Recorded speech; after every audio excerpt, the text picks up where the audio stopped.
Hi, it's Dwyer. It's Saturday, September the 28th, 2019. GamblersAdvisory.com, a free site. BettingAngle.us, a free site. Remember, the opinion you should follow should be your own. Just consider this video to be a second opinion from a complete stranger online.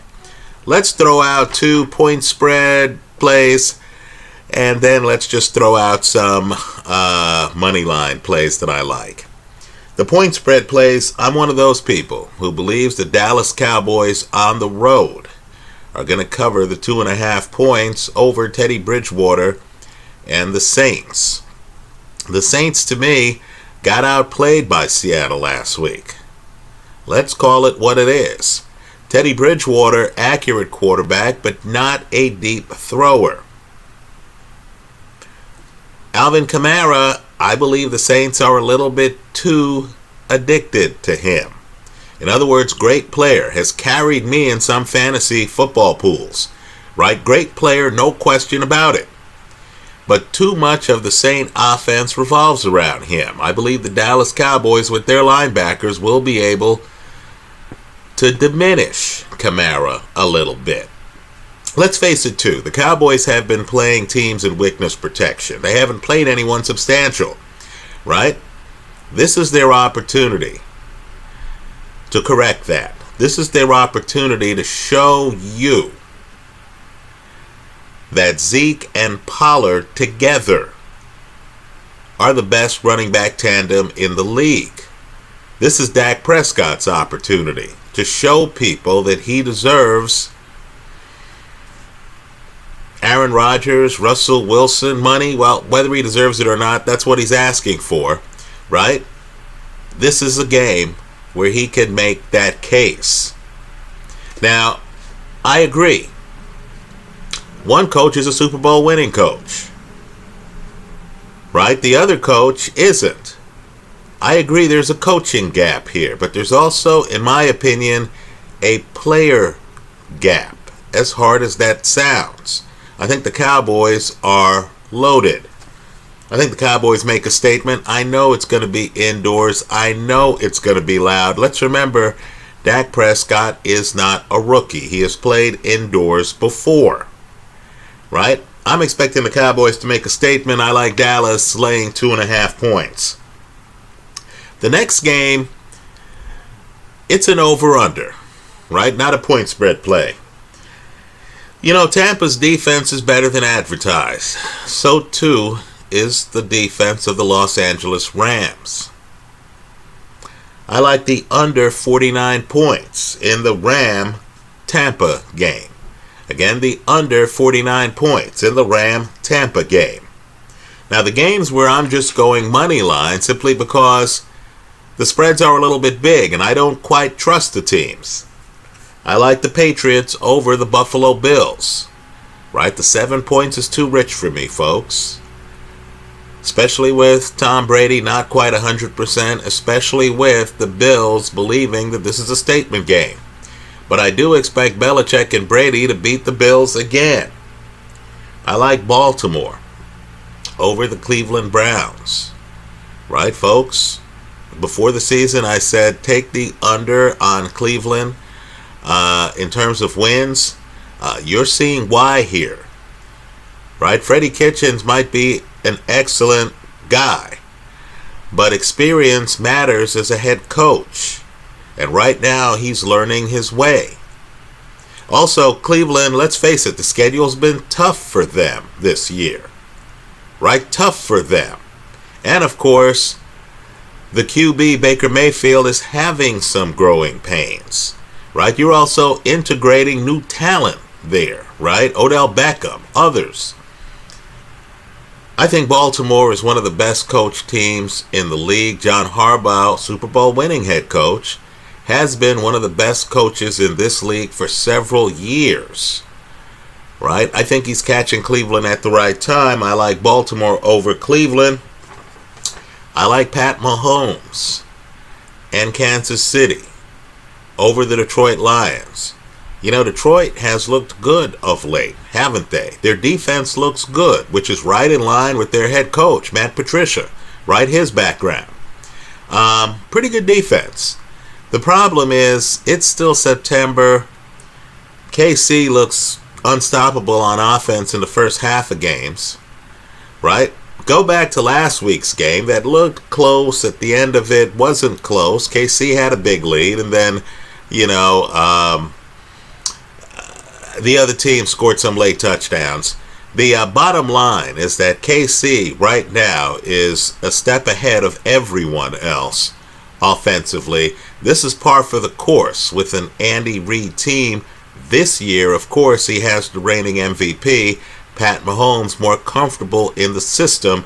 They also have added guys like LaShawn McCoy, who fit the team perfectly, right? Once you hit a certain level of success, veterans on other teams want to play with you, right? I'm sure there are a lot of wide receivers in this league who are thinking, man, if I had Pat Mahomes as my quarterback, I'd be doing some damage, right? I'm sure there are tight ends looking at Travis Kelce thinking, man, I wish I was Travis Kelce, right? Now, things will change a little bit when we get into November and December, but right now, KC's offense is king.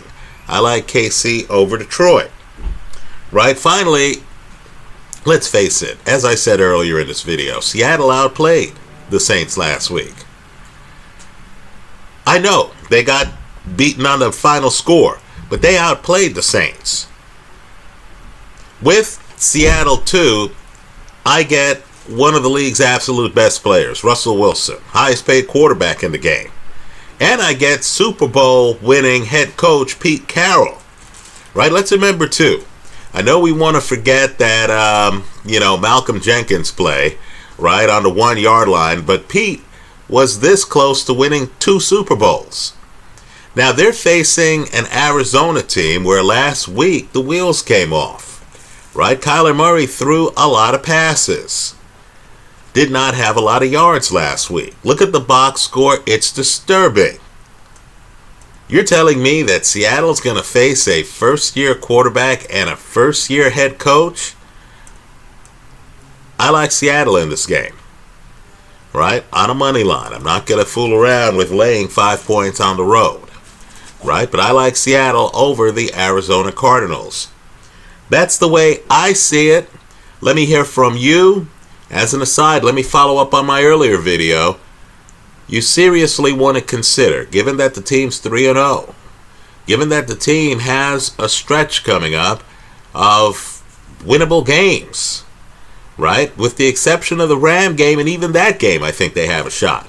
At 22-1 on a futures right here, you want to have a position on the San Francisco 49ers to win it all. Right, folks? They're 3-0 already. Right? I'm just telling you, looking at the schedule, this team could easily get to 7-2. Let me tell you what happens when that happens. Suddenly, the guys on the team start realizing that they have a shot to go deep in the playoffs. Suddenly, those games on the schedule late, where you're saying, wow, that's going to be a tough game, when you get to that game, the teams don't have the same motivation.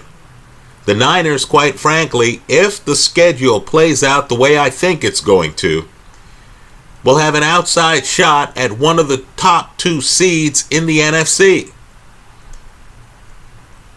Right? And so, don't sleep on the Niners. The fact that the casino is giving you 22-1 should make a decision on whether to get a futures play on them an easy one.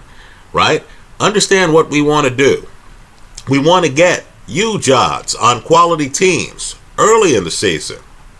So, in the playoffs, when it's playoff time and the Niners are playing another team, and if they get a bye, you're in the second round of the playoffs, you can hedge the play. Bet on that other team, because if the Niners win, you have huge expected winnings. Right? So for strategic purposes, with the idea that you're going to hedge the play later, you should consider the Niners right here at 22-1. As I said before, folks, they're 3-0. Right? Let me also say, too, you just saw Green Bay lose to the Philadelphia Eagles. Well, think about the rest of Green Bay's division. right? Detroit is unbeaten right now. The Bears might have the best defense in the National Football League. There might not be a more talented team overall on both sides of the ball than the Minnesota Vikings. Right? Green Bay, and I know Green Bay's already played Chicago once and stuff like that, but Green Bay has many tough games ahead of them. I would argue that in the NFC West, the only team that might be better, I say might, be better than the 49ers in the division talent-wise would be the Rams. And that's a might. Niners play them in 2 weeks. Pay close attention to that game. It's going to have consequences. If the Niners win that game, they could well jump out to 8-1 out the gate. Right? Jimmy Garoppolo, I know he was injured. I know about Kiera Mia, whatever. Jimmy apparently has a robust dating life. Okay. Hell of a quarterback. Right? This guy is Joe Namath circa 2019. Right? Also, think about the Niners. 5 turnovers. They still beat the Steelers. Anyway, that's how I see it. Let me hear from you. I hope you leave your comments in the comment section of this video, either on this week's games or on futures plays that you see that you like. Thanks for stopping by.